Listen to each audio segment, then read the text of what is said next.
Lumipad ang aming team sa isla ng Sibuyan para lang makilala namin ang batang nangangalang Toto Maasim.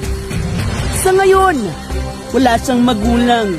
Pinabayaan siya ng iyang magulang at ito ang aming nasaksihan sa isla ng Sibuyan.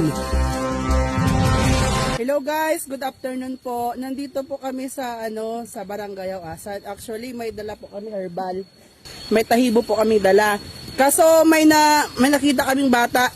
So nilapitan namin guys. Tapos ito yung mukha niya. So guys, lalapitan na namin siya. Bilisan mo friend. Saan ba yun? Baka mawala si Maasim. So, mahalo nga aga. Hari naman kami diliwat, nagbisita sa imo, da kami ng mga pagkaon, tagbaro. Nagkaon na ba ikaw? Wala ko po. May kaluwi ka man. Hari mo pagkaon anay. Ay. Oh.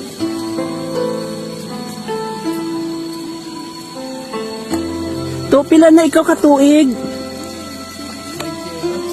Kapinto kay wala man po ko maguyang, dinayaan ako dire. Waya man ikaw nag-eskwela. Wala ko. Ayan. Sa looy man ini nga o nga. Kay malayo po namin ay. Guys, kailan ka pa to? Kapiyot na po ang eskwela. Pero gusto mo mag-eskwela? Opo. Anong grade mo noon ka? Grade 1 na po ako to. Dinayaan ako ng akong maguyang kay naglipat na sila dahil binilin ako dire. Hindi mo nilagkad to? Nag-anak po ko din dyan, naglarga. Ikaw lang naglang na isa? Binilin po ako yung sa akong lula pero pinalayas ko ako ng akong lula.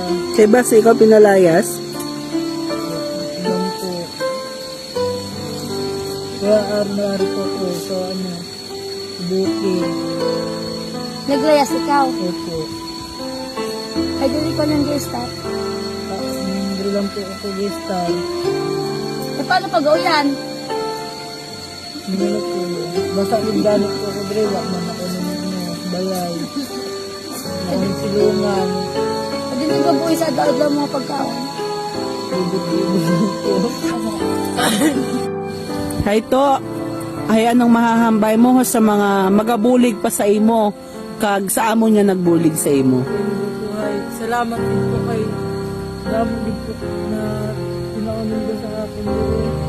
Kagyan lang din po ako nakaganas na nasabot ko kag salamat din po sa inyo po man kag sana po sa iba man po na mga tao ay mabulig man po sa tuyang training.